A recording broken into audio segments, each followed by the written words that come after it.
अग्र पूजा के अधिकारी हो, माता पार्वती के परम प्रिय पुत्र हो। प्रशंसा के इन शब्दों का प्रयोग करके तुम क्या कहना चाहते हो मयूरेश्वर? गौरी पुत्र, तुम्हें माता पार्वती की भावनाओं का आदर करना चाहिए। पहले तो ये बताओ मयूरेश्वर, तुम माता पार्वती के पास कब और कैसे पहुंच गए? ये क्यों नहीं पूछते गौरी पुत्र कि मैं फिर से कब, कैसे और क्यों प्रकट हो गया? यह पूछने की आवश्यकता नहीं है मयूरेश्वर, क्योंकि तुम जिस उद्देश्य से पुनः प्रकट हुए हो उसका ज्ञान मुझे परम देव श्री महागणेश की कृपा से हो चुका है। उस विषय पर इस समय चर्चा करने की आवश्यकता नहीं है। तो जो आवश्यकता हो वही चर्चा करो। चर्चा तुम्हें करनी है क्योंकि प्रकट तो तुम हुए हो। मैं तो केवल तुम्हारे प्रकट होने का कारण जानना चाहता हूँ। असमय इस हंसी का कारण गौरी पुत्र, परम देव श्री महागणेश के अवतारों का काम कभी भी असमय नहीं हो सकता। मेरे यहाँ आने का कारण तुम भली भांति जानते होंगे। अब शीघ्र कैलाश चलकर माता पार्वती का मन शांत करो। तुम समझ कर भी मेरी दुविधा को समझना नहीं चाहते मयूरेश्वर। मेरे अचानक यहाँ से चले जाने से माता अदिति को बहुत दुख होगा और माता पार्वती का दुख, हम दोनों को कोई ऐसा मार्ग ढूंढना होगा जिससे दोनों माताओं के दुख का अंत हो जाए। मयूरेश्वर, जब तक मौत कर लौट कर नहीं आते तब तक तुम माता अदिति की सेवा में यहाँ रहो। परंतु यदि तुम चाहोगे तो माता को ये पता भी नहीं चलेगा कि तुम गौरी पुत्र नहीं हो, परंतु माता को भ्रमित करने और असत्य बोलने की स्थिति आने ही न देना। तुमने तो देख ही लिया ना कि मैं मीठी मीठी बातें करके माता अदिति को किस प्रकार प्रसन्न रखता हूँ। तुम भी ऐसा ही करना।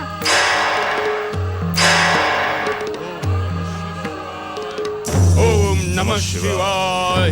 सिंधु दैत्य का पुत्र कमलासुर। ओम नमः शिवाय। शिव शंकर दर्शन दो। लगता है तपस्या करते करते सिंधु पुत्र कमलासुर अधीर हो चुका है। पिताश्री महादेव इसकी अधीरता को शांत करने के लिए कहीं इससे वरदान न दे डाले। मुझे शीघ्र कैलाश पहुंचकर पिताश्री को सावधान करना होगा। ओम नमः शिवाय। ओम नमः शिवाय। ओम नमः शिवाय। शिव शंकर प्रसन्न हो।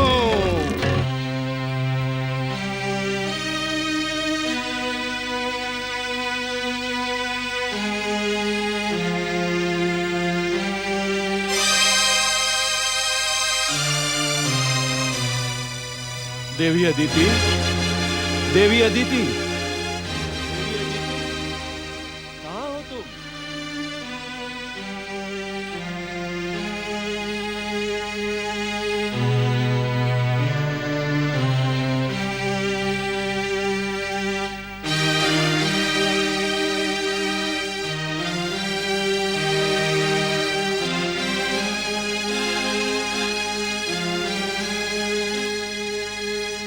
क्या बात है गौरी पुत्र, तुम उदास क्यों हो गए? क्या माता पार्वती की याद आ रही है? अचानक तुम्हारा मुकुट कैसे बदल गया? और मुकुट पर ये मोरपंख कहाँ से आए? कहीं तुम अपना वेश बदलकर अपनी माता को भ्रमित तो नहीं करना चाहते?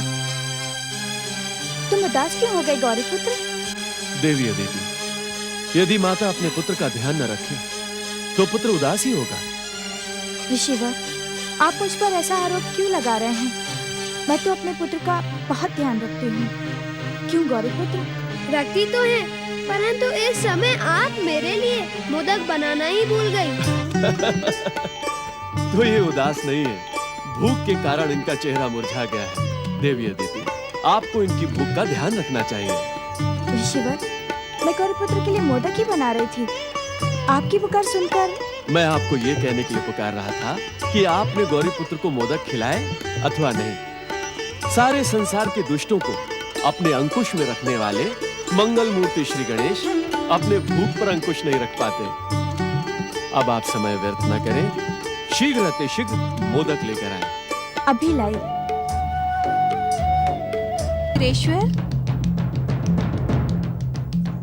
मयूरेश्वर, मयूरेश्वर, नंदी महाराज, आज्ञा करें माता। मयूरेश्वर कहाँ है? माता, मयूरेश्वर को तो आज मैंने देखा ही नहीं है। मैं तो ये सोच रहा था कि वे आपके पास होंगे, फिर भी मैं भृंगी से पूछ लेता हूँ। माता मैं तो ध्यानलीन था, मैंने तो कुछ भी नहीं देखा माता। तुम दोनों को ना मयूरेश्वर की चिंता रहती है न गौरी पुत्र श्री गणेश की, परंतु वे मुझे बताए बिना कहाँ जा सकते हैं? यहीं कहीं होंगे। मयूरेश्वर, पुत्र मयूरेश्वर, मयूरेश्वर। माता, जब तुम दोनों की आवश्यकता होती है तो तुम दोनों ध्यानलीन हो जाते हो। अब मेरे पीछे क्यों आ रहे हो? यदि आप आज्ञा दें तो मैं एक प्रार्थना करूं? माता, कल आपने मयूरेश्वर के प्रति रोष दिखाते हुए कहा था, कैसे भी हो गौरी पुत्र को कैलाश लाना ही होगा। हो सकता है कि वे आपके भय से गौरी पुत्र को खोजने गए हों। सब मेरा दोष ही देखते हैं, मेरा प्रेम कोई नहीं देखता। ओम नमः शिवाय। पिताश्री महादेव को गौरी पुत्र गणेश का कोटि कोटि प्रणाम। जग जननी के चरणों में प्रणाम। माता, मैं अपने और मयूरेश्वर की ओर से अपनी भूल की क्षमा मांगता हूँ। मैं तुम्हें भले ही क्षमा कर दूं, परंतु क्षमा शब्द की रचना करने वाले को कदापि क्षमा नहीं करूंगी। भूल करने वाले इस शब्द का जितना दुरुपयोग करते हैं उतना तो शब्द तो निर्दोष होते हैं माता, दोष तो भाव और भावना में होता है। आपसे संसार का कोई भी सत्य छुपा नहीं रह सकता। किस सत्य की बात कर रहे हो पुत्र? आप तो जानती है ना माता कि मैं मोहतगढ़ के स्थान पर देवी अदिति की सेवा में था और मयूरेश्वर मेरे स्थान पर आपकी सेवा में। जैसे ही आपका आदेश हुआ, मयूरेश्वर ने अदिति आश्रम में मेरा स्थान लेकर मुझे यहाँ भेज दिया। अब मैं आपकी सेवा में उपस्थित हूँ। भगवान भोलेनाथ, माता पार्वती और गौरी पुत्र श्री गणेश की जय। देवी पार्वती, गौरी पुत्र की व्यवस्था को समझकर आप पिछली बातें भूल जाएं। पहले ही आपके कहने पर मैं कितनी बातें भूल चुकी हूँ।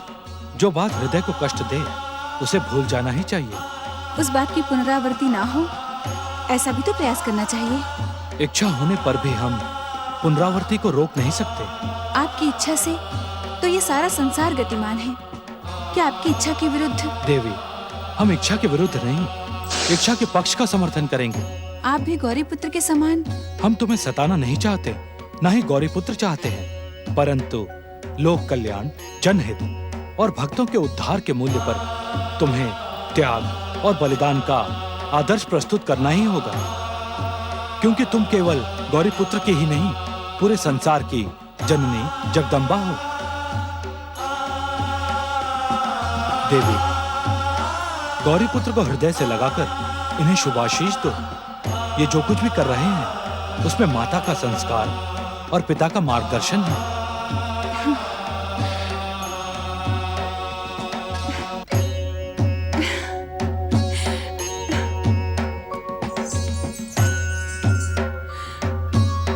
भगवान भोलेनाथ, माता पार्वती और गौरी पुत्र श्री गणेश की जय। जय जय श्री मां गणेश, जय जय श्री मां गणेश, जय जय श्री मां गणेश, जय जय श्री मां गणेश, जय जय श्री मां गणेश, जय जय श्री मां गणेश, जय जय श्री मां गणेश, जय जय श्री मां गणेश, जय जय श्री मां गणेश, जय जय श्री मां गणेश, जय जय श्री मां गणेश, जय जय श्री मां गणेश, जय जय श्री मां गणेश।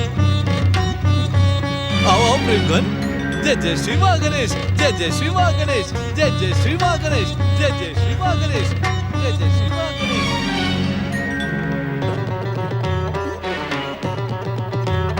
जय जय श्री मां गणेश, जय जय श्री मां गणेश, जय जय श्री मां गणेश। क्यों प्रेमघन? तुम्हारा नाम प्रेमघन किससे रखा? ऐसा नाम तो मैंने अपने जीवन में पहली बार सुना है। तुम तो एक धनवान के पुत्र हो, तुम्हारा नाम तो प्रेम धन होना चाहिए था। साधु महाराज, धन और प्रेम का कोई संबंध नहीं होता। जहाँ धन है वहाँ प्रेम नहीं, और जहाँ प्रेम है वहाँ धन नहीं। जय जय श्री मां गणेश। अर्थात इस संसार के सारे प्रेमी निर्धन होते हैं और सारे धनवान प्रेमहीन। नहीं नहीं, ऐसी कठोर परिभाषा ना दो, अन्यथा इस संसार से प्रेम का नाम ही उठ जाएगा। लोग धन की अभिलाषा में प्रेम पर प्रहार करेंगे।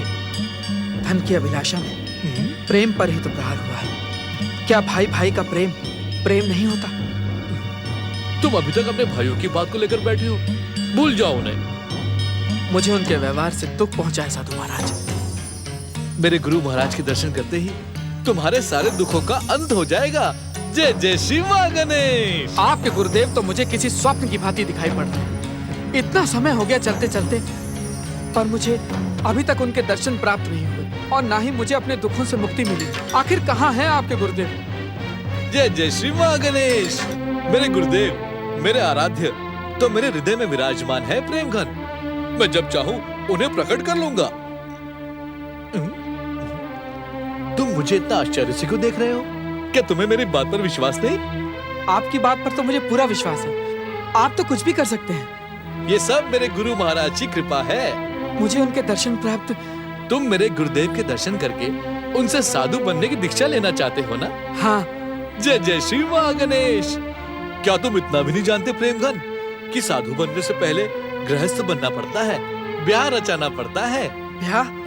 नहीं नहीं, मैं आपको पहले भी बता चुका हूँ, मेरी इन बातों में कोई रुचि नहीं। मेरा मन संसार के इन प्रपंचों से ऊपर उठ चुका है। मुझे घर बार धन स्त्री से कोई मोह नहीं। तुम बार बार एक ही बात की रट लगाए जा रहे हो। तुम मेरे समझाने से भी समझने वाले नहीं। अब तो मुझे मेरे गुरु महाराज को कष्ट देकर प्रकट कराना ही होगा। वे ही तुम्हें सत्य का ज्ञान करवाएंगे। हे गुरुदेव, हे मेरे आराध्य, हे शिवदत्त महाराज, कृपा करके प्रकट हो, प्रेम घन को सत्य का ज्ञान करवाए।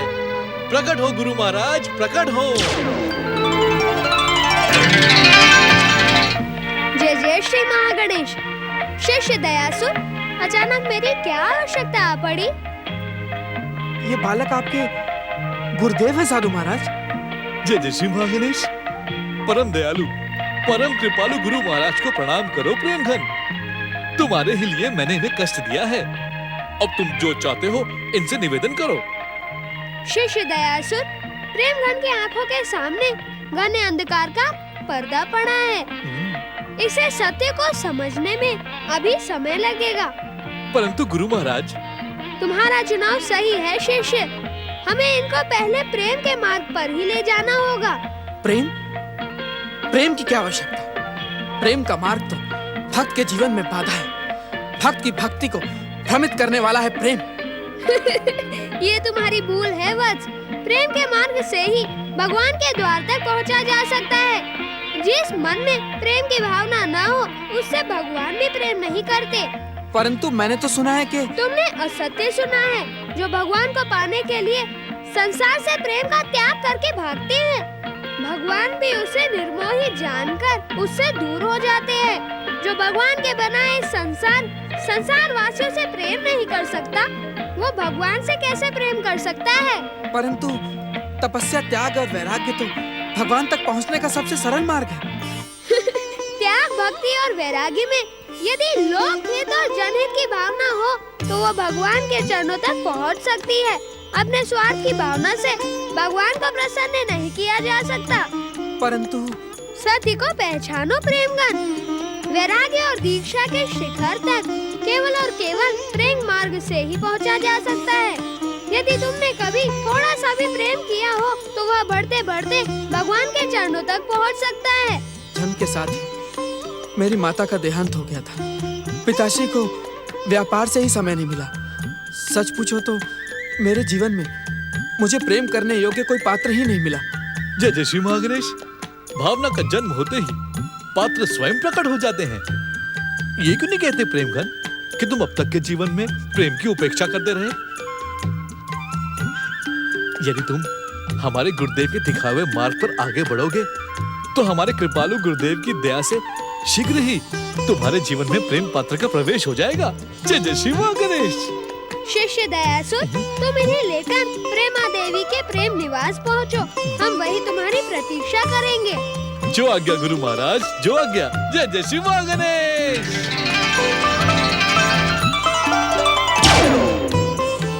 ओम नमः शिवाय, ओम नमः शिवाय। शिव शंकर प्रसन्न हो।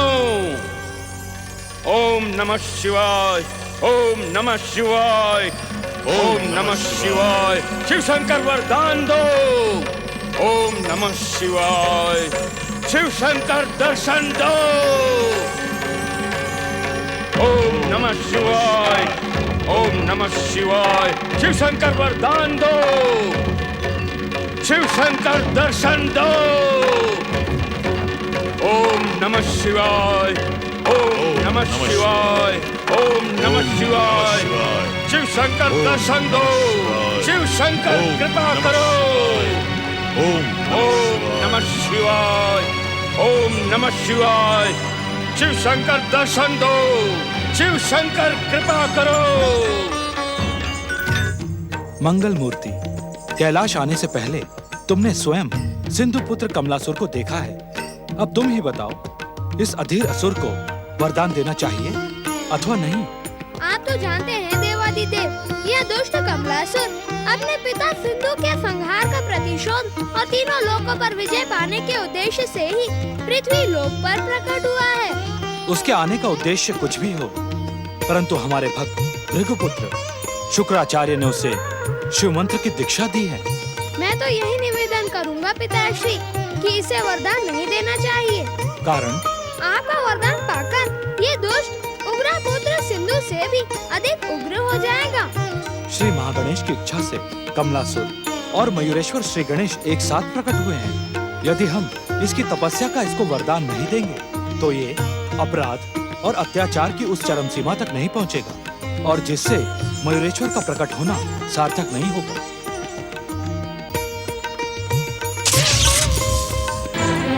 मैं तो पहले ही जानती थी कि तुम्हारे रोकने पर महादेव नहीं रुकेंगे। वे ना तो वरदान के परिणाम पर विचार करते हैं और न ही पात्र पर।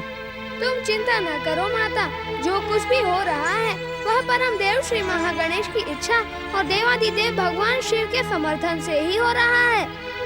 मैं समझ गई गौरी पुत्र, मयूरेश्वर ने इस विशेष उद्देश्य के लिए ही पुनः अवतार धारण किया है, परंतु मैं संसार पर कमलासुर का अत्याचार स्वीकार नहीं करूंगी। ओम नमः शिवाय। ओम नमः शिवाय। ओम नमः शिवाय। महादेव प्रसन्न हो, भोलेनाथ प्रकट हो। ओम नमः शिवाय। ओम नमः शिवाय। भोलेनाथ प्रसन्न हो। सिंधु पुत्र कमलासुर, तुम्हें अपने आश्रम में तपस्या करने की अनुमति देकर हमने भूल की है। ना तो तुमने धैर्य से तपस्या की और ना ही हमें करने दी। अब तुम्हारे साथ साथ हम भी शिव कृपा के पात्र नहीं रहे। तपस्या तो तपस्या होती है दैत्य गुरु, उसमें धैर्य की आवश्यकता ही क्या है? आवश्यकता है कमलासुर। धैर्य से की गई तपस्या के स्वर भगवान को प्रसन्न करते हैं, परंतु तुमने तो तपस्या में भी प्रचंडता का प्रयोग करके अपनी उत्तेजना का परिचय दिया है। इस तपस्या का कोई परिणाम नहीं निकलेगा। जाओ जाओ, पाताल लोक लौट जाओ। लौट जाऊं? पाताल लोक लौट जाऊं? क्या आप मुझे मूर्ख समझते हैं दैत्य गुरु? क्या आपकी दृष्टि में मेरे समय का कोई मूल्य नहीं? क्या आपने मेरा समय व्यर्थ करने के लिए यहाँ पुकारा था? मैं तो तुम्हें तीनों लोकों का अधिपति बनाना चाहता था कमलासुर। तुम्हारा महान पिता सिंधु दैत्य जो काम अधूरे छोड़ गया था वो तुम्हारे द्वारा पूरे कराना चाहता था, परंतु तपस्या में जो लीनता की आवश्यकता है वो ही तुम्हारे भीतर नहीं है। लीनता नहीं है तो क्या हुआ? प्रचंडता तो है। प्रचंडता से भगवान को नहीं पाया जा सकता। शिव शंकर तो प्रेम, शांति, ज्ञान, वैराग्य और कल्याण के स्वामी हैं। संहार के देवता भी तो हैं। संहार का रूप तो दुष्टों को दंडित करने वाला है।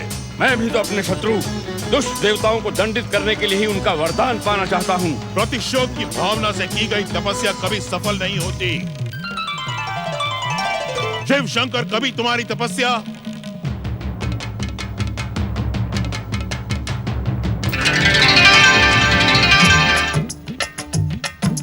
ओम नमः शिवाय। ओम नमः शिवाय। ओम नमः शिवाय। ओम नमः शिवाय। भोलेनाथ प्रसन्न हो गए। ओम नमः शिवाय। ओम नमः शिवाय। सिंधु पुत्र कमलासुर, तुम्हारी अधीरता के कारण तुम्हारी और शुक्राचार्य की तपस्या में ही नहीं हमारे ध्यान में भी बाधा पड़ी है। शिव ध्यान में बाधा देकर तुम शिव कृपा के योग्य नहीं रहे। मैंने पहले भी तुम्हें सावधान किया था कमलासुर। जाओ, पाताल लोक लौट जाओ। नहीं दैत्य गुरु, भक्ति के विधान से नहीं, हम भक्त की भावना से प्रेम करते हैं। तपस्वी कमलासुर हमारे वरदान का अधिकारी बन गया है। आप धन्य हैं महादेव, आप वास्तव में भोलेनाथ हैं। यदि आप मुझ पर प्रसन्न हैं तो मुझे अमरता, त्रिलोक्य विजय और अतुल्य बल का वरदान दें, ताकि जो मेरे पिता न कर सके वो मैं कर सकूं। बस ऐसी कृपा करें। सिंधु पुत्र, हम तुम्हें तुम्हारा इच्छित वरदान नहीं दे सकते। तुम्हें तुम्हारी तपस्या की योग्यता और पात्रता के अनुसार ही वरदान मिलेगा। जब मुझे मेरा इच्छित वरदान नहीं मिलेगा तो तपस्या का अर्थ ही क्या रहा महादेव? नहीं महादेव नहीं, आपको मेरी इच्छा पूरी करनी ही होगी। मुझे बिना इच्छित वरदान दिए आप यहां से नहीं जा सकते, नहीं जा सकते महादेव। मैं आपको यहां से नहीं जाने दूंगा। मूर्ख कमलासुर, विश्वेश्वर भगवान शिव को तुम विवश नहीं कर सकते। ये जो भी वरदान दे उसे सौभाग्य समझकर स्वीकार करो। मेरा सौभाग्य केवल मन चाहे वरदान में ही है दैत्य गुरु, और जब तक ये मुझे इच्छित वरदान नहीं देंगे मैं इनके चरणों को नहीं छोड़ूंगा, नहीं छोड़ूंगा। दैत्य गुरु, आपका ये शिष्य अपनी भक्ति की शक्ति नहीं, आसुरी और अत्याचार की शक्ति दिखा रहा है। भक्ति योग में हठ योग का कोई स्थान नहीं होता दैत्य गुरु। हम इसका यह हट पूरा नहीं कर सकते। सुना तूने? भगवान शिव से अपनी भूल की क्षमा याचना कर। ये जो दे सच्चे मन से स्वीकार कर। इनका आशीर्वाद तेरी हर मनोकामना पूरी कर देगा। नहीं दैत्य गुरु नहीं, मुझे इनका आशीर्वाद नहीं, अपना मन चाहा वरदान चाहिए, मन चाहा वरदान।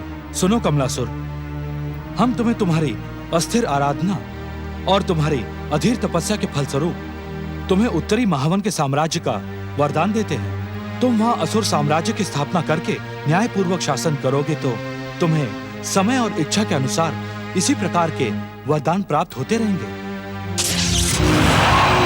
अन्याय, घोर अन्याय। आपके आराध्य शिव ने मेरे साथ घोर अन्याय किया है, और इस अन्याय के सूत्रधार आप हैं दैत्य गुरु। आप ही ने मुझे भगवान शिव की आराधना का परामर्श दिया था, अन्यथा मैं भी अपने पिता के समान सूर्य देव की आराधना करता और अमरता का वरदान प्राप्त कर लेता। आप दैत्यों के गुरु नहीं दैत्य गुरु, आप दैत्य शत्रु हैं, दैत्य शत्रु। धिक्कार है आप पर। चले जाओ यहाँ से, दूर हो जाओ मेरी दृष्टि से।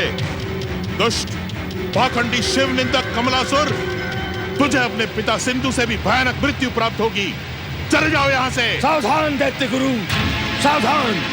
आपने मुझे शापित करने की भयानक भूल की है। समय आने पर आप मेरे भयानक क्रोध के पात्र बनेंगे। मेरा क्रोध आपको यमराज का भोजन बना डालेगा। सावधान दैत्य गुरु, सावधान। कमलासुर की चेतावनी ने दैत्य गुरु शुक्राचार्य को शिव भक्ति के और निकट कर दिया। उधर भागीरथ, प्रेमा देवी, सुलोचना और शिवदत्त के सत्संग प्रभाव से अंधे सदाशिव का भटकता हुआ मन भी श्री गणेश भक्ति में लीन होने लगा। नित्य के समान आज भी सदाशिव श्री गणेश भक्ति में लीन है। गं गणपते नमः। ओम गं गणपते नमः। ओम गं गणपते नमः। ओम गं गणपते नमः। ओम गं गणपते नमः। ओम गं गणपते नमः। ओम गं गणपते नमः। हे हर दिनहीन पर विनय करने वाले विनायक श्री गणेश, मुझे जीवन में आपके चरणों के भक्ति के अतिरिक्त और कुछ नहीं चाहिए। हे विघ्नहर्ता, मेरे जीवन के विघ्नों को भी मैं आपकी कृपा समझकर सच्चे मन से स्वीकार करता हूँ। मेरे मित्र भगीरथ के समान मुझे भी आपकी अटल भक्ति प्रदान करें। आपके दर्शनों के सिवा मुझे और कुछ नहीं चाहिए। यदि मुझ अंधे को आप प्रत्यक्ष दर्शन न दे सके तो स्वप्न में आकर ही मुझे दर्शन और आशीर्वाद दे। आशीर्वाद दे प्रभु, आशीर्वाद दे प्रभु।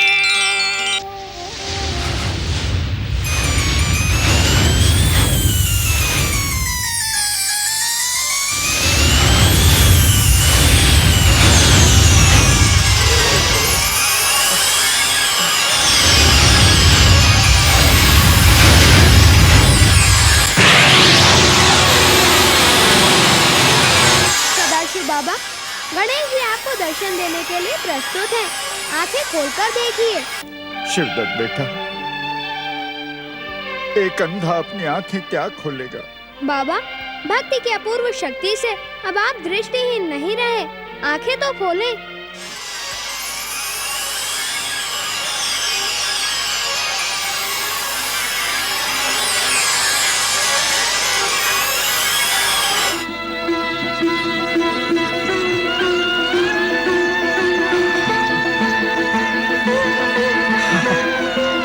जय श्री गणेश।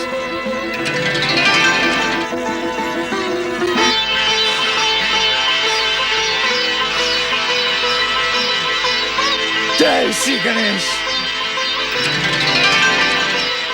गणेश, आपके साक्षात दर्शन पाकर मेरा जीवन धन्य हो गया। मित्र भगीरथ, प्रेमा बहन, सुलोचना बेटी, आओ। क्या हुआ सदाशिव? दयानिधान श्री गणेश जी की कृपा से मेरे साथ चमत्कार हुआ है। देखो देखो श्री गणेश जी की महिमा।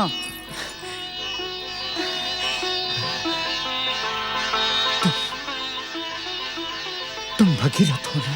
हाँ। तुम प्रेमा बहन, सुलोचना बेटी, मैं देख सकता हूं, पहचान सकता हूं हर रंगों को, इस प्रकृति को, अपने आराध्य देव श्री गणेश को। दयालु गणेश महाराज ने मेरी प्रार्थना सुन ली। इन अंधे नेत्रों में उन्होंने अपनी कृपा ज्योति भर दी। धन्य है श्री गणेश, धन्य है उनकी लीला। मंगल मूर्ति श्री गणेश की जय। मंगल मूर्ति श्री गणेश की जय।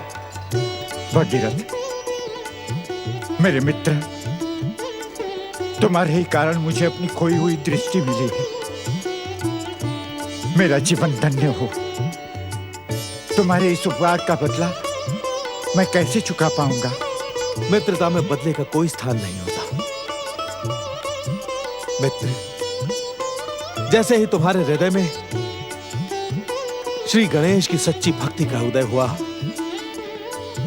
वैसे ही तुम्हें श्री गणेश के दर्शन हो गए। सदाशिव बाबा, आपने मेरी बहन सुलोचना को देखा? देखा ना बाबा, मेरी बहन कितनी सुंदर है।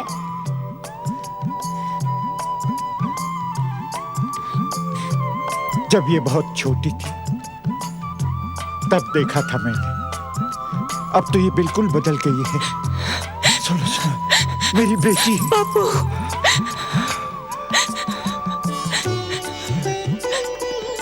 बाबा, आपको नहीं लगता कि मेरी सुलोचना दीदी को अब ब्याह करके अपने ससुराल चले जाना चाहिए? क्यों? तुम मुझे भगाना चाहते हो? भगाना नहीं दीदी, विदा करना चाहता हूँ। जब तुम्हारा ब्याह होगा तब मैं तुम्हारी डोली को तुम्हारे ससुराल तक पहुँचा कर आऊंगा। सुलोचना बेटी, अब तुम्हें अपने बाबा की चिंता भी नहीं होगी। सदाशिव भैया को श्री गणेश की कृपा से दृष्टि मिल गई है। आप सच कह रही हैं प्रेमा बहन जी। सदाशिव, अब ये शुभ कार्य शीघ्र ही संपन्न करना चाहिए।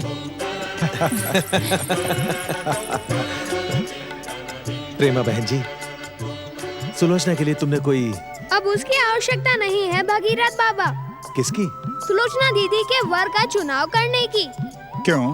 क्योंकि गणेश जी की कृपा से सुलोचना दीदी का वर स्वयं चलकर हमारे द्वार पर आने वाला है। वो कौन है? जय जय श्री मां गणेश, जय जय श्री मां गणेश, जय जय श्री मां गणेश, जय जय श्री मां गणेश, जय जय श्री मां गणेश, जय जय श्री मां गणेश, जय जय श्री मां गणेश। आप अचानक बैठ क्यों गए? भाई, तुम्ही ने तो कहा था कि तुम्हें भूख लगी है। परंतु यहाँ बैठने से भोजन कैसे मिलेगा? अवश्य मिलेगा, जो भी इच्छा होगी सब कुछ मिलेगा। बताओ तुम्हें क्या खाना है? मुझे तो बस भोजन करना है। भोजन? भोजन प्रकट हो। जय जय श्री मां गणेश। गुरु कृपा से असंभव भी संभव होता है प्रेमघन। अब तुम आश्चर्य न करो, ये दिव्य और स्वादिष्ट भोजन करके अपने मुंह पर प्रेम की चमक ले आओ। गुरुदेव के आश्रम पहुंचने से पहले अपनी सारी थकान और उदासी को निकाल फेंको। जय जय श्री मां गणेश। साधु बाबा, मैं शीघ्र ही आपके गुरुदेव तक पहुंचना चाहता हूँ। आपने तो कहा था कि गुरुदेव का प्रेम निवास अधिक दूर नहीं है, परंतु जैसे जैसे हम आगे बढ़ते जा रहे हैं वैसे वैसे प्रेम निवास दूर होता जा रहा है। समझ में नहीं आता और कितनी दूर है। जय जय श्री मां गणेश। प्रेमघन, यदि तुम तुरंत इस भोजन को समाप्त कर दोगे तो मैं तुम्हें तुरंत प्रेम निवास पहुंचा के गुरुदेव के दर्शन करवा दूंगा। जय जय श्री मां गणेश। जय जय श्री मां गणेश।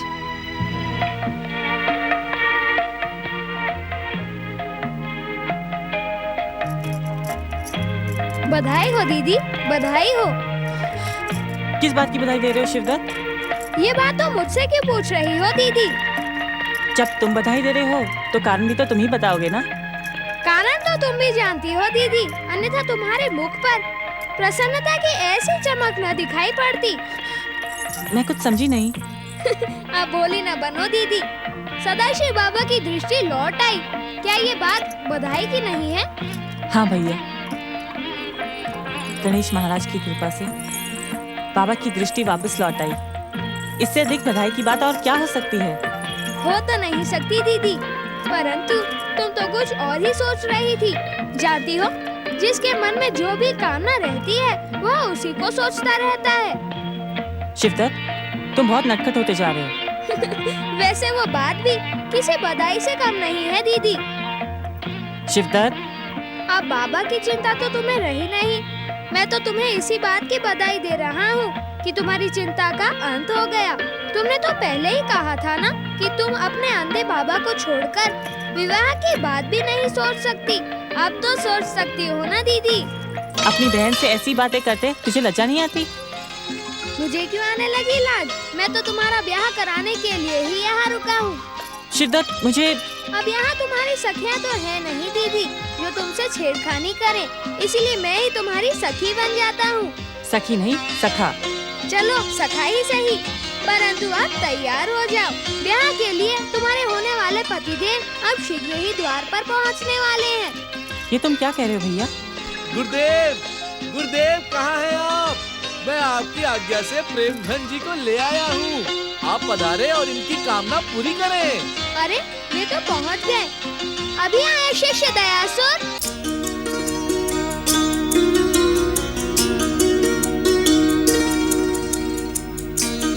जय जय श्री मां गणेश। गुरुदेव प्रणाम। गुरुदेव, आप यहाँ? शिष्य प्रेमगन, गुरु का स्थान नहीं देखा जाता, उपदेश सुना जाता है। जय जय श्री मां गणेश। प्रेमगन, गुरुदेव का उपदेश सुनो और अपना जीवन धन्य करो। तुम्हारे लिए मेरा उपदेश ये है कि वैराग्य की भावना अपने मन से निकालकर प्रेम का मार्ग अपनाओ। अपने कर्तव्यों को पूरा करो। कैसे कर्तव्य गुरुदेव? मेरी तो कुछ समझ में नहीं आ रहा। जब से दया बाबा ने मेरे प्राण बचाए हैं, मेरा मन तो संसार के इन प्रपंचों से ऊपर उठकर भक्ति और तपस्या में लीन होना चाहता है। आप मेरे गुरुदेव बनकर मुझे दीक्षा प्रदान करें, जिससे मैं वन में जाकर अपने जीवन का उद्धार कर सकूं। भगीरथ बाबा, आप ही बताएं, क्या मेरी आयु प्रेमघन के गुरु बनने के योग्य है? आप तो सिद्ध योगी हैं। श्री गणेश की आप पर विशेष कृपा है। आप ही समझाए प्रेमघन को कि इनका कर्तव्य क्या है।